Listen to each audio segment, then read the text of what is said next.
Baik saudara-saudara, pagi hari ini saya mau berbicara secara khusus tentang topik antikristus ya. Saya pikir topik ini penting untuk saya ajarkan kembali kepada kita ya. Karena belakangan ini ada begitu banyak isu yang terkait dengan antikristus ini ya. Tahun 2000 awal bulan Maret dunia mengalami atau dilanda oleh pandemi COVID-19 ya. Dan di situ gereja Tuhan ya, gereja Tuhan khususnya tidak lepas dari persoalan atau dilema, dan banyak yang menghubungkan peristiwa pandemi pada waktu itu dengan hadirnya antikristus, saudara-saudara. Jadi pandemi COVID-19 dihubungkan dengan hadirnya antikristus. Apalagi pada waktu itu ada larangan ibadah ya dari pemerintah, maka banyak orang di media sosial memposting kita harus lebih taat kepada Allah ketimbang kepada manusia gitu ya. Dan mereka menghubungkan larangan beribadah itu dengan hadirnya antikristus, saudara. Bahkan vaksin, ada orang-orang Kristen yang tidak mau divaksin karena menganggap vaksin itu adalah cairan RFID gitu ya, radio frequency identification itu yang dihubungkan dengan angka 666 di kitab Wahyu pasal 13, saudara. Jadi waktu itu gereja Kristen ini ada dalam suatu perbincangan serius tentang COVID-19. Apakah COVID-19 ini benar-benar antikristus atau tidak? Ya. Lalu saudara, kita juga mengenal waktu saya kecil dulu, ya, pertama kali muncul barcode, tahu barcode ya, di produk-produk itu.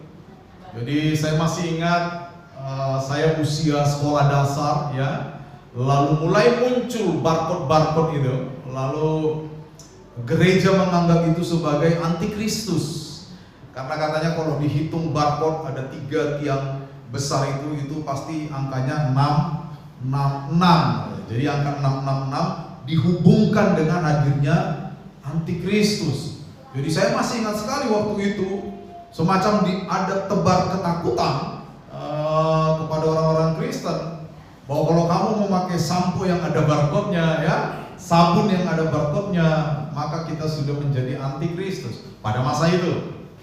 Ya. Nah, beberapa penguasa di dunia dihubungkan dengan antikristus. Ya. Seorang teolog yang bernama Walford ya, itu Walford itu susah ngeja namanya itu menunjuk kaisar-kaisar Roma itu sebagai antikristus. Kenapa? Karena kaisar-kaisar Roma itu selalu minta untuk disembah, saudara. Saya pernah berbicara kepada kita bahwa kaisar Roma itu menyebut diri mereka itu Dominus et Deus, dalam bahasa Latin artinya Tuhan dan Allah. Jadi mereka meminta diri mereka disejajarkan dengan Allah. Makanya setiap kaisar Roma, hampir semua kaisar Roma selalu dibangunkan patungnya untuk disembah setelah mereka tidak ada, saudara. Nah, yang paling gila dari sekitar 16 kaisar Roma itu adalah Caligula dan Nero. Ya, saudara, siapa yang tidak pernah mendengar kata Nero? Sampai di kampus saya dulu ada anjing galak sekali, ternyata namanya Nero. Ya, itu anjingnya dosen saya itu. Galak sekali itu anjing. Ya, ternyata namanya Nero. Hati-hati kasih nama ya. Jadi seperti itu, saudara-saudara. Jadi di dunia ini ada begitu banyak pemikiran tentang siapa dan apa antikristus itu, saudara-saudara. Ya, tetapi pertanyaannya adalah apakah benar demikian? Ya. Apakah COVID-19 itu adalah antikristus? Apakah vaksin adalah antikristus? Ya. Apakah semua pemikiran-pemikiran yang ada, bahkan di abad-abad pertengahan, ya, ada pemikiran yang mengatakan bahwa paus dan kepausan itu adalah antikristus, saudara. Ya. Dan tidak hanya sampai di sana, agama tertentu dihubungkan dengan antikristus juga. Jadi ada begitu banyak. Di abad 20 sampai 21 seperti tadi saya katakan, pernah ada isu seperti credit card, kartu kredit, ya. Itu juga dihubungkan dengan hadirnya antikristus. Ya. Automatic teller machine atau ATM, anjungan tunai mandiri juga dulu pernah dihubungkan dengan antikristus. Ya, semuanya dihubungkan dengan antikristus. Sehingga gereja mengalami semacam kebingungan.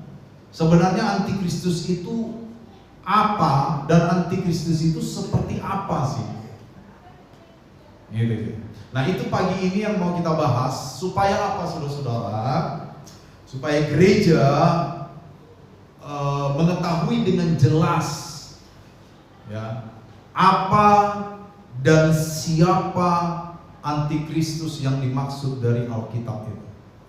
Dan keterangan yang paling tepat ketika kita membahas antikristus, karena ini terkait dengan iman kita, adalah Alkitab. Next, ya, adalah Alkitab. Untuk itu, saudara-saudara, pagi hari ini saya mau mengajak kita melihat, ya, sebenarnya apa dan siapa antikristus itu sebenarnya. Dan sekali lagi kita akan melihat ini dari sudut pandang Alkitab. Karena Alkitab adalah dasar yang harus tetap kita pakai untuk kita boleh mengetahui segala kebenaran yang perlu kita ketahui dalam kaitannya dengan pertumbuhan iman kita sebagai murid-murid Tuhan. Next, mari kita identifikasi makna kata antikristus. Coba bisa baca dengan jelas gitu? Atau terlalu kecil? Bisa ya? Bisa ya, baik. Ya. Nah, secara terminologis, ya, terminologis itu berarti terkait dengan makna kata. Ya. Secara terminologis, kata anti di dalam teks Alkitab, ya, anti, yaitu paling tidak memiliki dua pengertian. Yang pertama adalah itu bertentangan, sesuatu yang bertentangan, ya, opposite to something, bertentangan dengan sesuatu. Jadi ketika kita membaca kata anti dalam teks Yunani, dalam teks Alkitab, maka pengertian pertama secara terminologis adalah bahwa anti itu bisa berarti bertentangan dengan. Ya, jadi kalau antikristus, ya, mereka yang bertentangan dengan Kristus. Nah, yang kedua, makna atau arti dari kata anti secara terminologis adalah in place of, atau pengen menggantikan. Ya, menggantikan tempat. Nah, secara teknis kalau kita hubungkan dengan Kristus, berarti antikristus itu seseorang atau sesuatu yang ingin menggantikan tempatnya Kristus. Makanya beberapa waktu lalu ketika kita membahas tentang angka 666, yang ditakuti banyak orang loh. Ya, sebenarnya kan kita nggak perlu takut sama angka 666 ya. Beberapa waktu lalu ada dokter di salah satu kota besar di Indonesia, salah satu kota metropolitan, ketakutan karena Instagramnya pengikutnya pas 666, saudara. Dokter ini, ya. Sekitar tahun 2006, Ada seorang Kristen dari Jakarta datang ke Sumbawa, lalu bertemu dengan saya di sini. Dia seorang yang berpendidikan, kerjanya di pajak. Lalu dia nangis-nangis. Saya baru kenal juga karena diantar sama orang. Saya baru 2 tahun waktu itu di Sumbawa. Lalu saya tanya, kenapa Pak nangis-nangis? Wah, dia cerita. Ternyata tanggal lahirnya itu tanggal 6 Juni tahun 71. Terus kenapa? Tanggal 6 kan 6 Pak. Juni itu bulan 6. 71 kurang 7 kurang 1 6 Pak katanya. Wih, mantap juga Bapak ini pikir saya. Cocokologi betul. Tapi akhirnya saya kasih dia pengertian tentang makna itu. Ya. Nah, yang saya maksud di sini adalah antikristus.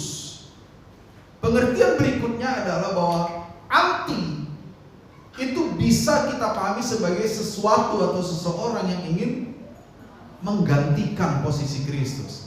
Makanya 666 itu adalah angka yang kurang dari 7. Di dalam budaya pikir orang Yahudi, angka 7 itu angka sempurna. Dan ketika sesuatu itu diulang 3 kali, maka itu hanya untuk Tuhan. Makanya Yesaya ketika dia dipanggil, dia mengatakan kata kudus, dia melihat penglihatan tentang serafim yang berterbangan sambil bernyanyi, bersaut-sautan mengatakan kata kados atau kudus. Itu berapa kali? 3 kali. Karena mereka berhadapan dengan tahta Allah. Jadi kudus, kudus, kuduslah Tuhan. 3 kali itu berarti hanya untuk Tuhan. 7 angka sempurna, dan ketika 7 diulang 3 kali itu hanya untuk Tuhan.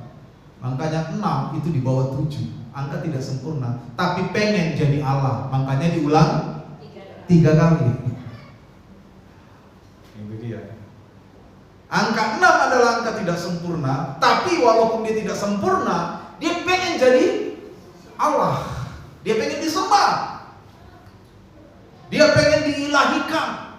Dia pengen disebut Dominus et Deus, Tuhan dan Allah. Makanya 6 itu diulang 3 kali. Jadi dia ingin menggantikan kedudukan Allah. Itu makna antikristus secara terminologis. Jadi kalau kita gabungkan sekali lagi, maka antikristus yang ada di dalam Alkitab itu bermakna seseorang atau sesuatu. Ini akan terus saya ulang ya, seseorang atau sesuatu. Karena antikristus itu bisa person, bisa imperson, bisa orang, bisa yang bukan orang. Nanti di dalam surat Yohanes dikatakan roh. Jadi roh itu kan bukan orang kan? Nah itu dia.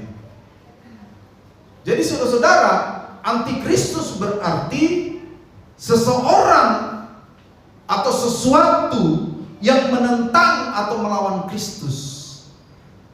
Atau yang kedua, antikristus bisa berarti seseorang atau sesuatu yang ingin menggantikan kedudukan Kristus sebagai Tuhan dan Allah. Makanya para kaisar Roma pengen dianggap sebagai Tuhan dan Allah. Pengen mereka. Itu sebabnya kaisar Roma kerap kali menganiaya gereja Tuhan pada waktu itu. Gereja sedang bertumbuh luar biasa. Kita mengenal Kaisar Nero yang membakar setengah kota Roma, lalu memfitnah. Yang melakukan pembakaran itu adalah orang-orang Kristen. Terjadilah penganiayaan yang luar biasa. Petrus lari, saudara, dari Roma. Tapi ketika dia lari keluar dari Roma, dia ketemu seseorang yang sedang menuju ke Roma. Lalu orang itu berkata, Petrus, quo vadis, mau kemana? Si Petrus ngomong kepada orang itu, mau kemana? Quo vadis. Orang itu jawab, mau ke Roma. Ngapain? Saya mau mati di Roma. Lalu tiba-tiba Allah membukakan mata Petrus, dan dia mengenal orang itu adalah Yesus, saudara. Akhirnya Petrus bertobat, dia kembali ke Roma. Itu sebabnya Petrus ditangkap di Roma lalu disalibkan. Tapi dia bilang, saya tidak layak disalib seperti guruku saat karena aku terbalik. Nah, Petrus itu disalib terbalik. Ya, Nero, salah satu kaisar yang begitu kejam terhadap orang Kristen. Ketika gereja bertumbuh, sementara di sisi lain para kaisar yang menginvasi atau mengokupasi, menjajah Israel pada waktu itu, ingin dianggap sebagai Tuhan dan Allah. Orang Kristen menganggap Tuhan dan Allah siapa? Yesus. Makanya orang yang menganggap Yesus adalah Tuhan dan Allah, di satu keadaan ada dalam bahaya. Saudara, loh iya benar. Kita ini sebenarnya di dalam satu kondisi, tidak di semua kondisi ya. Ingat ya, tidak di semua kondisi. Di dalam satu kondisi, kita ini dalam bahaya. Kenapa? Karena kita menganggap Yesus adalah Tuhan dan Allah. Di abad pertama, kita bisa melihat bahaya yang nyata kepada orang Kristen. Ketika orang Kristen menganggap Yesus adalah Tuhan dan Allah, mereka harus berhadapan dengan manusia-manusia kaisar yang juga pengen dianggap Tuhan dan Allah, dan mereka punya otoritas dan kuasa. Mereka ingin menggantikan Yesus sebagai Tuhan Allah di hati orang-orang Kristen. Karena orang-orang Kristen tidak mau, orang-orang Kristen dibunuh. Makanya saya bilang tadi, di satu sisi, di satu keadaan ya, bukan di semua keadaan, di satu keadaan, ketika kita memanggil Yesus sebagai Tuhan dan Allah, kita dalam bahaya sebenarnya. Makanya Yesus pernah satu kali berkata kepada muridnya, kamu mau mengikut aku, ya, pikullah salibmu dan ikutlah aku. Itu dia saudara. Ya. Kembali ke antikristus tadi. Kesimpulannya adalah semua yang menentang Kristus adalah antikristus. Semua yang ingin menggantikan Kristus sebagai Tuhan adalah antikristus. Ya, nah kita mau lihat bagaimana surat Yohanes menggambarkan secara lengkap tentang antikristus ini. Next, mari kita lihat ya, di dalam Alkitab. Ya, dalam Alkitab, antikristus itu hanya muncul di surat Yohanes. Mari kita buka 1 Yohanes 2. 1 Yohanes 2 ayat 18 dan 19. Seorang boleh baca yang keras? 1 Yohanes 2 ayat 18. Anak-anakku, waktu ini adalah waktu yang terakhir. Dan seperti yang telah kamu dengar, seorang antikristus akan datang. Sekarang telah banyak antikristus. Itulah tandanya bahwa waktu ini benar-benar adalah waktu yang terakhir. Memang mereka berasal dari antara kita, tetapi mereka tidak sungguh-sungguh termasuk pada kita.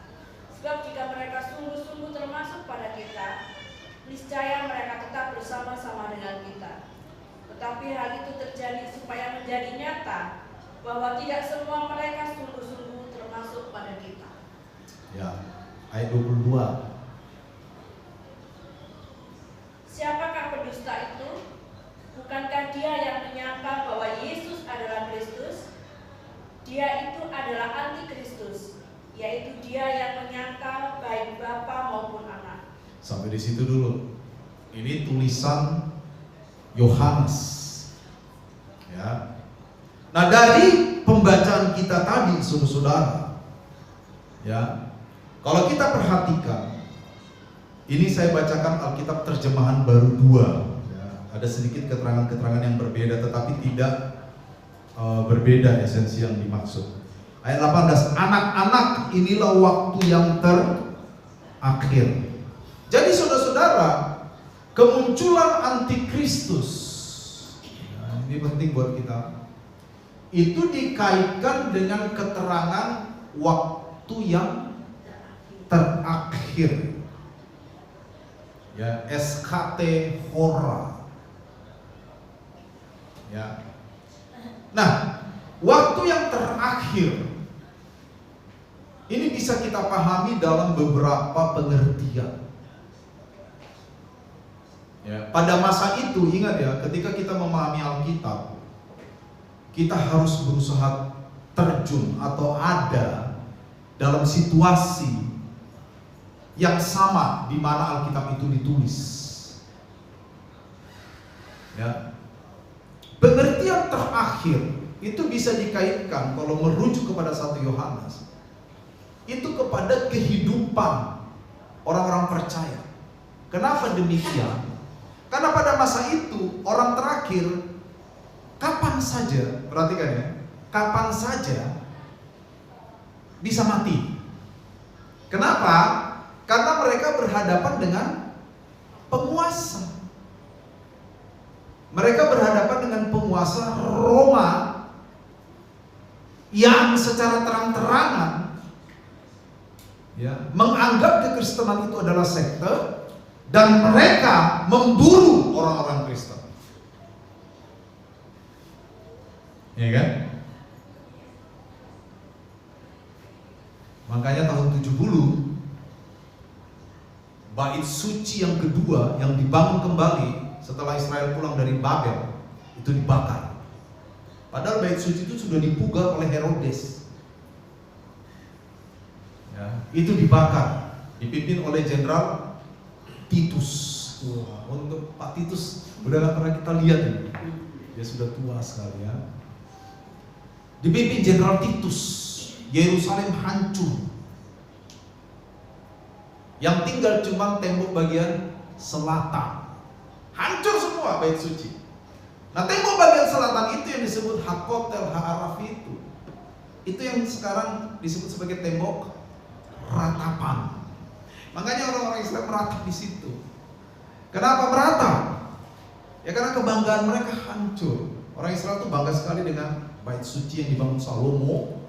Pada waktu dihancurkan dan orang-orang Israel ditawan ke Babel dan mereka pulang di bawah pimpinan Ezra Nehemia.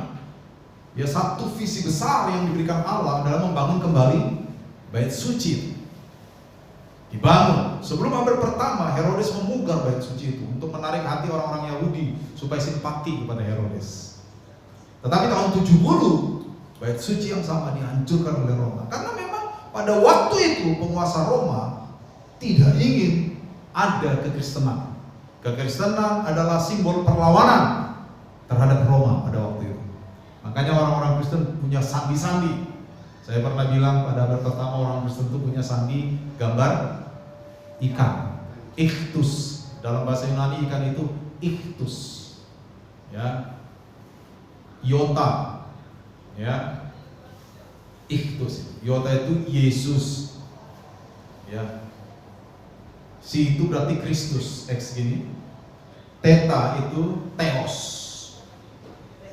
Upsilon itu Uios, putra Allah. Sigma itu Soter, penyelamat. Tetapi kalau digabungkan akronim itu menjadi ichthus yang adalah ikan. Makanya di mana-mana di abad pertama kalau ada orang Kristen pasti ada gambar ikan. Pernah ya? Nanti coba googling ichthus. Jadi misalnya di sini ada orang Kristen, nanti ada gambar ikan. Jadi orang Kristen tahu, oh berarti ada orang Kristen di sini. Kenapa mereka harus pakai sandi simbol? Karena dianiaya. Jadi hari-hari terakhir bagi orang Kristen itu dekat pada waktu itu. Kapan saja bisa menjadi hari terakhir bagi mereka. Karena mereka hidup dalam aniaya, saudara-saudara. Lalu firman Allah berkata, anak-anakku, inilah waktu yang terakhir. Ya, SKT Hora. Ya, seperti yang kamu dengar bahwa antikristus akan datang. Sekarang telah bangkit banyak antikristus. Dari hal inilah kita mengetahui bahwa waktu ini benar-benar terakhir. Memang mereka berasal dari antara kita. Jadi pada waktu itu antikristus justru lahir dari gereja. Antikristus itu lahir dari gereja. Bayangkan itu, saudara. Ya, pada waktu itu Antikristus lahir dari gereja. Kalau kita lihat ayat 22 dikatakan, siapakah pendusta itu? Jadi Antikristus digambarkan sebagai apa? Pendusta. Jadi hati-hati ya, yang masih suka berdusta ya. Loh iya. Antikristus itu digambarkan sebagai seorang pendusta. Siapa pendusta itu katanya? Bukankah dia yang menyangkal Yesus adalah Kristus? Dialah anti-Kristus. Ya. Lalu kalau kita periksa 2 Yohanes 1 ayat 7, coba 2 Yohanes 1 ayat 7, maju beberapa halaman. 2 Yohanes 1 halaman saja. 2 Yohanes 1 ayat 7, seorang boleh baca. Sebab banyak penyesat telah muncul dan pergi ke seluruh dunia yang tidak mengaku bahwa Yesus Kristus telah datang sebagai manusia. Itu adalah si penyesat dan antikristus. Nah, Antikristus digambarkan sebagai seorang penyesat. Ya. Jadi menurut Alkitab, pertama Antikristus itu muncul dari gereja. Kenapa muncul dari gereja? Karena gereja memberitakan kebenaran. Betul?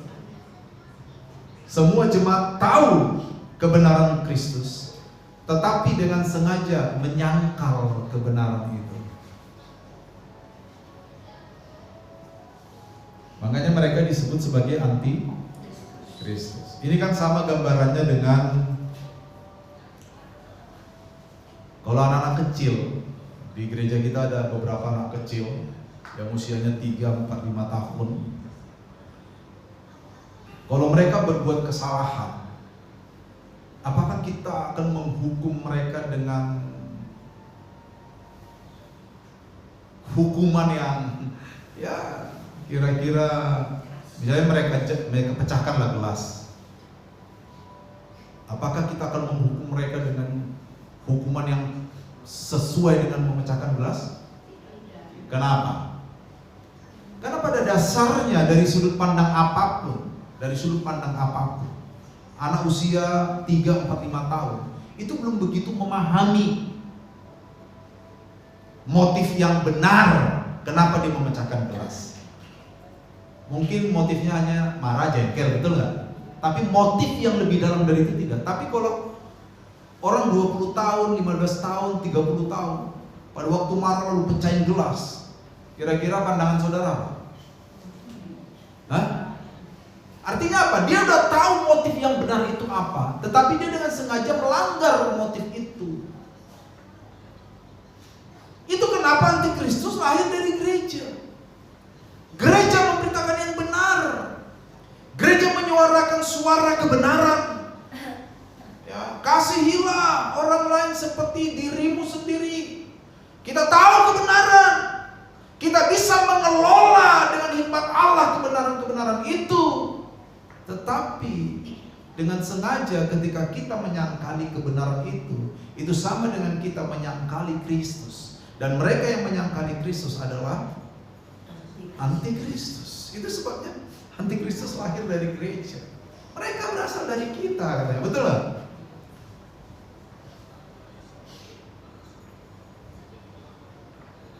Ya. Nah, di dalam kadar-kadar tertentu pada waktu itu ya, para pendusta dan penyesat ini biasanya akan menyerahkan kawannya. Ini kan persis dengan kisah-kisah para pahlawan di Indonesia, betul nggak? Kenapa si Pitung akhirnya mati? Tahu si Pitung? Hah? Tahu kan? Umur berapa saudara ada film si Pitung 4 sequel itu?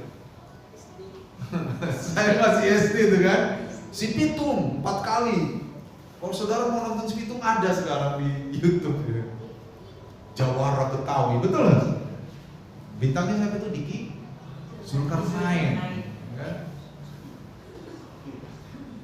Kenapa Pangeran Diponegoro ketangkep?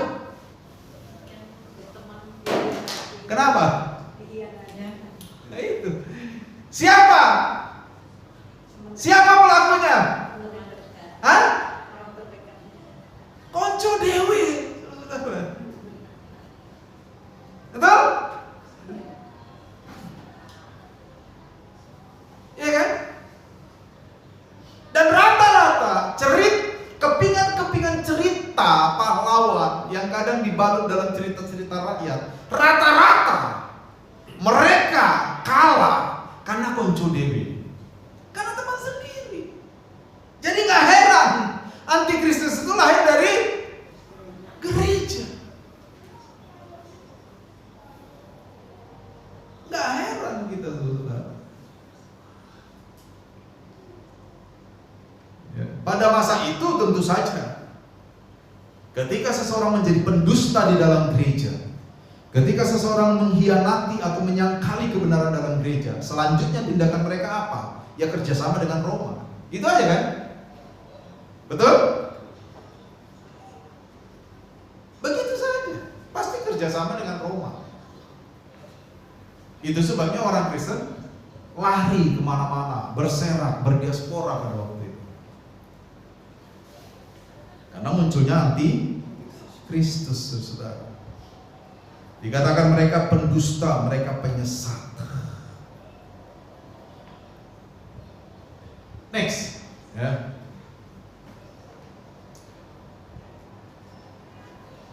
Next, bisa? Itu dia.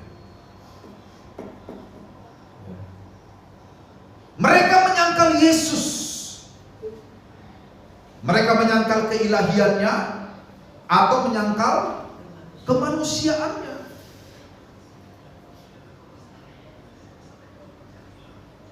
Satu Yohanes 2:22 tadi kita baca apa? Dikatakan di sini, bukankah dia yang menyangkal Yesus sebagai Kristus? Ya kan? Lalu saudara-saudara, 1 Yohanes 4 ayat 3 dikatakan apa? Dan setiap roh, ini roh tadi saya bilang, setiap roh yang tidak mengaku Yesus tidak berasal dari Allah. Roh itu adalah roh anti-Kristus.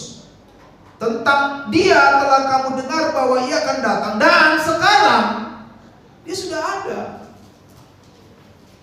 Kata Alkitab.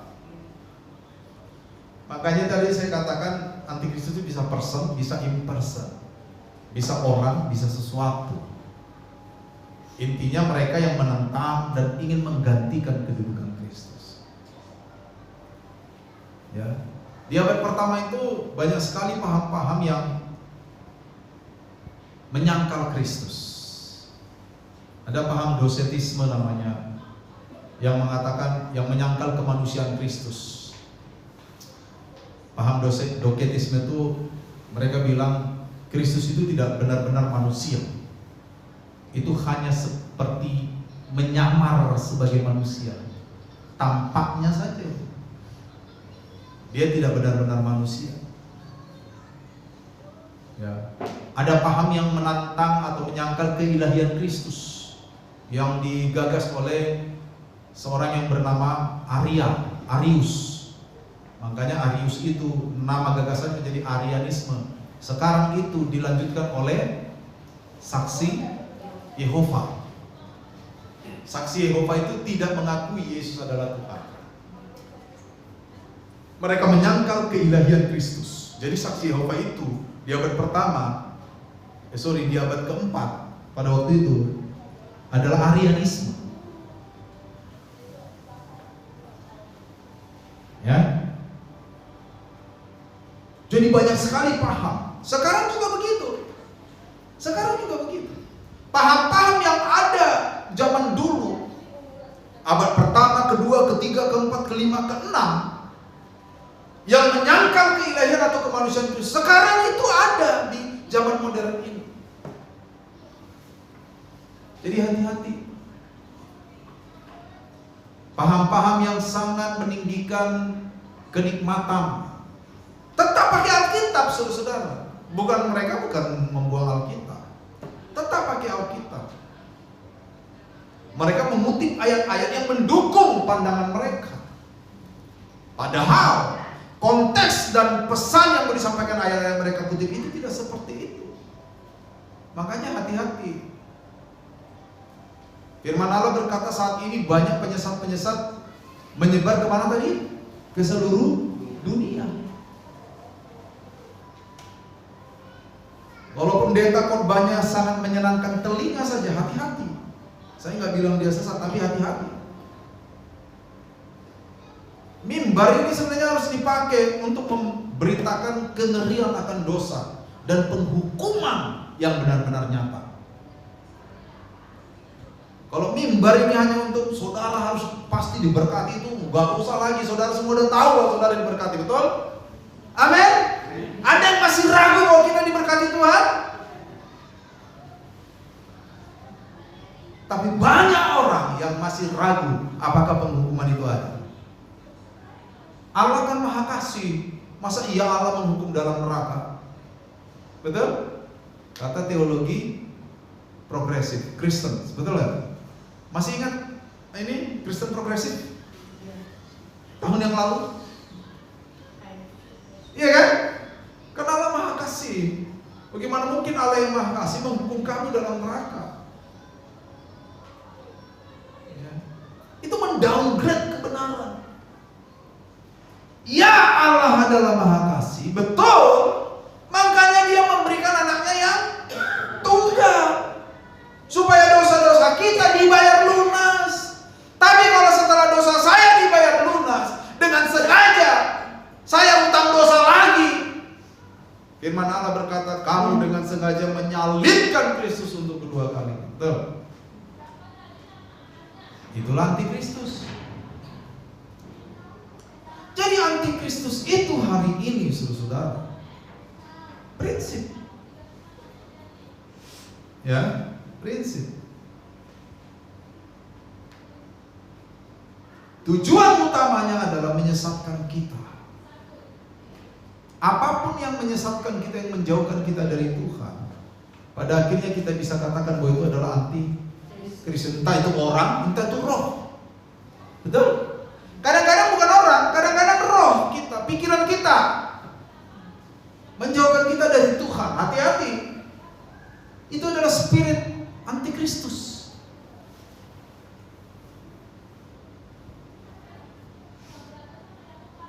Kita melakukan apa? Kalau kita tahu ini menjauhkan kita dari Tuhan, tapi kita keep going, terus lakukan itu, ya kita menyerahkan diri kita kepada spirit antikristus. Kan banyak sekarang orang-orang percaya itu membedakan ruang gereja dengan ruang di luar gereja. Mengerti maksud saya? Di gereja ya kita harus kudus lah, kan gitu kan? Tapi di luar gereja kan kita masih hidup dalam dunia, so ya pahamilah. Loh, itu fakta. Dan saya ketemu dengan orang-orang begitu, saudara-saudara. Orang-orang Kristen yang kalau ke gereja bisa satu minggu itu, kalau di kota besar bisa 3 kali, saudara. Di kota besar seperti di Surabaya, Jakarta kan gereja itu bebas. Pagi jam 7 ke sini, nanti jam 1 ke sana, nanti jam 5 atau jam 6 sore ke sana lagi, kemana? 3 kali ibadah. Tapi Senin sampai Sabtunya kompromi. Karena apa? Mereka membedakan ruang gereja dengan ruang di luar gereja. Ruang gereja harus kudus, ruang di luar gereja mereka menganggap itu dunia. Ya, kita hidup dalam dunia. Ya kan? Ada pejabat kita yang bilang, gak usah OTT lah. Kalau mau kudus-kudus banget ke surga aja, gitu. Betul lah. Yang ngomong tuh orang Kristen bukan?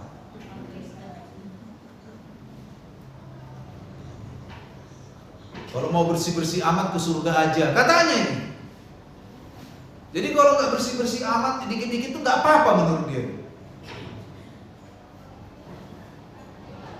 Yang ngomong itu orang Kristen, sering di gereja, nyumbang gereja,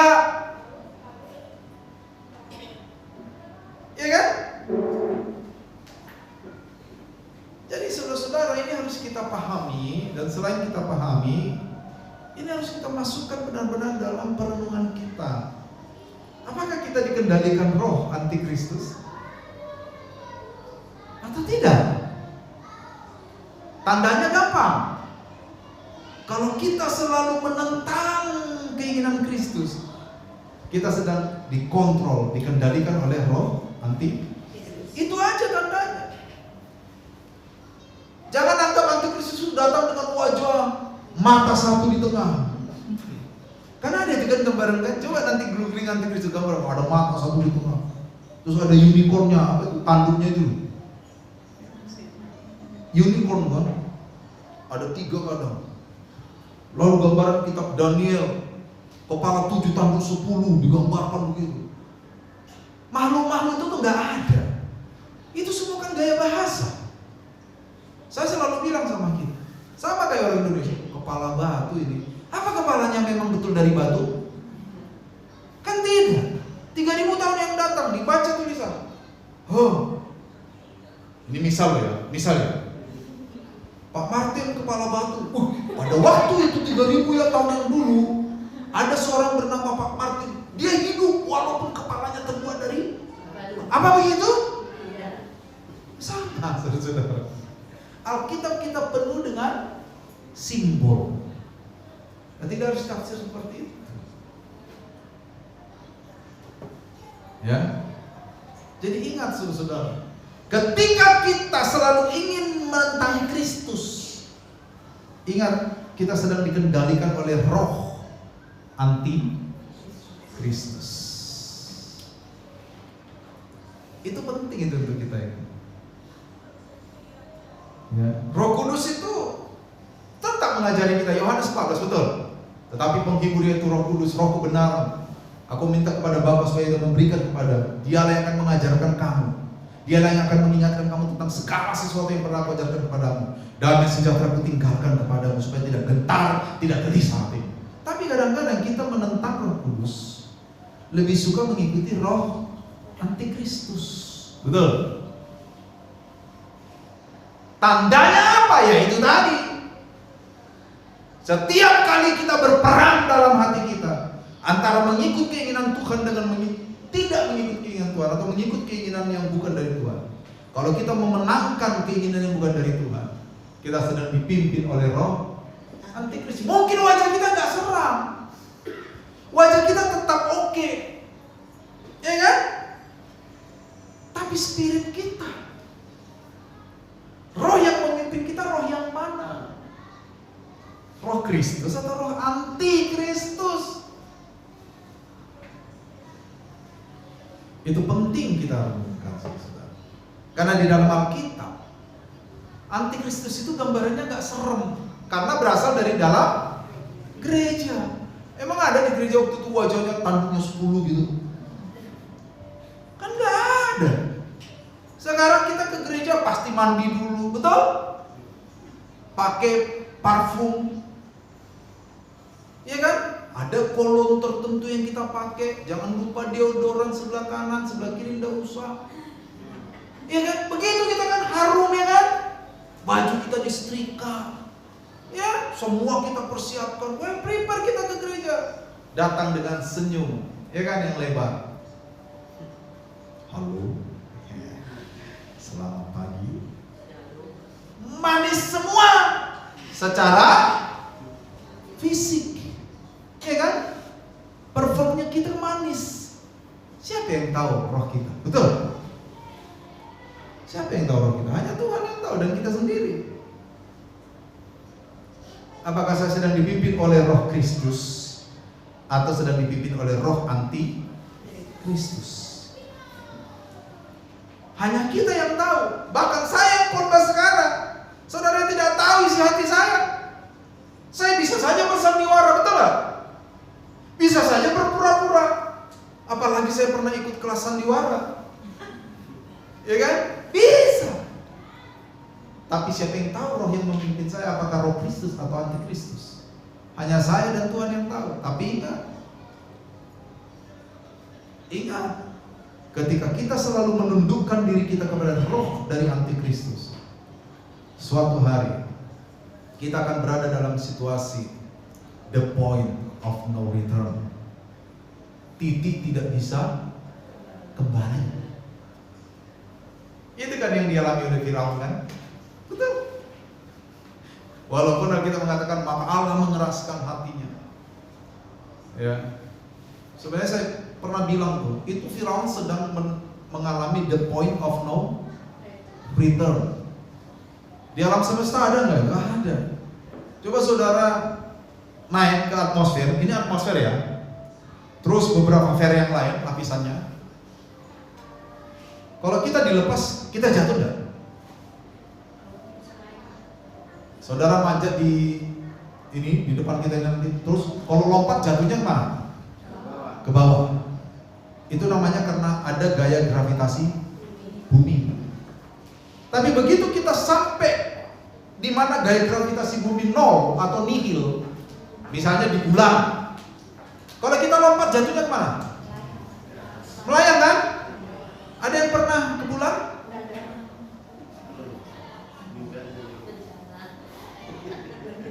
Batu bulan pernah? Batu bulan ada Pak, batu bulan di sini Pak. Kalau di Medan padang bulan. Kalau di dekat rumah sakit itu terang bulan. Iya kan? Jadi kalau kita pergi ke bulan, kalau lompat kita masih jatuh ke bawah. Itu namanya kita sedang ada di area the point of no return, tidak bisa kembali. Hati-hati. Kalau kita terus menundukkan diri kita kepada pimpinan antikristus, roh antikristus, jangan sampai kita tiba di dalam titik itu, tidak bisa kembali. Makanya Paulus bilang apa? Hiduplah di dalam hati nurani yang murni. Ya kan? Hati nurani atau sungai desis itu juga begitu, bisa beku. Ya kan? Jangan nurani. Cinta pada orang aja bisa beku, betul gak? Ada istri yang beku cintanya sama suami? Loh, kadang kan kita di sinetron gitu kan. Kamu udah gak ada lagi. Hatiku sudah beku. Wih. Iya kan? Jangan sampai saudara-saudara, ya. Oke. Kita akan tutup dengan aplikasi. Next, 2 kali next. Sekali lagi. Ya. Jadi hari ini, ya, antikristus itu bisa jadi siapa saja. Bisa jadi siapa saja. Bisa jadi apa saja. Bisa jadi. Cirinya itu, ya, menentang Kristus, melawan kehendak Kristus, atau ingin menggantikan kedudukan Kristus sebagai Tuhan. Orang percaya bisa saja sedang terlibat dengan spirit antikristus. Ketika kita menundukkan diri kita kepada pimpinan roh yang selalu menentang Allah, ketika kita menundukkan diri kita kepada pimpinan roh yang selalu melawan Allah, ketika kita menempatkan diri kita, menyerahkan diri kita kepada pimpinan roh yang selalu tidak tunduk pada Allah, maka kita sedang terlibat di dalam pimpinan antikristus. Ketika kita tahu kebenaran, tapi dengan sengaja kita menyangkali kebenaran itu, kita sedang menundukkan diri kita dan menyerahkan diri kita di dalam pimpinan the spirit of antichrist itu tadi, roh antikristus itu. Jadi hati-hati. Wajah antikristus itu tidak menyeramkan. Antikristus hari ini itu wujudnya roh, spirit. Dan kabar buruknya, bisa saja orang-orang yang memiliki spirit antikristus itu adalah orang-orang yang duduk di dalam gereja. Bisa jadi. Ini tidak untuk menuduh, tidak, tetapi untuk membawa kita kepada perenungan yang dalam. Apakah saya sedang dipimpin oleh Roh Kristus atau sedang dipimpin oleh roh antikristus? Pastikan kita dipimpin oleh Roh Kristus. Dengan cara apa? Tunduk kepada setiap kebenaran, pahami kebenaran-kebenaran firman Allah dengan baik, dan setelah itu hidupi, hayati kebenaran itu di dalam kehidupan kita setiap hari. Jangan izinkan roh kita dipimpin oleh roh yang membawa kita kepada semangat untuk menentang Kristus, kepada semangat untuk melawan Kristus. Jangan izinkan, tapi taklukkan seperti doa yang ada di Alkitab itu oleh Paulus. Aku menawang segala pikiran dan menaklukkannya di bawah kaki Kristus. Aku merubuhkan benteng-benteng yang dibangun oleh keangkuhan manusia yang menolak pengenalan akan Tuhan. Tundukkan pikiran kita kepada Tuhan, maka roh Kristuslah yang akan memimpin kita, bukan roh anti Kristus. Jadi sekarang ini saudara, jangan salah ya, antikristus itu wajahnya tidak seram. Yang seram itu apanya? Spirit yang ada di dalam dirinya. Dan saya percaya kita semua yang ada di ruangan ini adalah orang-orang yang dipimpin oleh Roh Kristus, Roh Kudus. Tetapi waspada, waspada, seperti firman mengingatkan kita. Saya pikir itu yang bisa saya sampaikan, saudara, untuk pagi hari ini. Ya, jangan pernah hubungkan apapun dengan antikristus. Nanti peristiwa-peristiwa apa, jangan. Oh ini antikristus, jangan. Karena antikristus itu lebih kepada the spirit within me, spirit yang ada di dalam diri saya, ya, spirit yang ada di dalam diri kita semua. Tuhan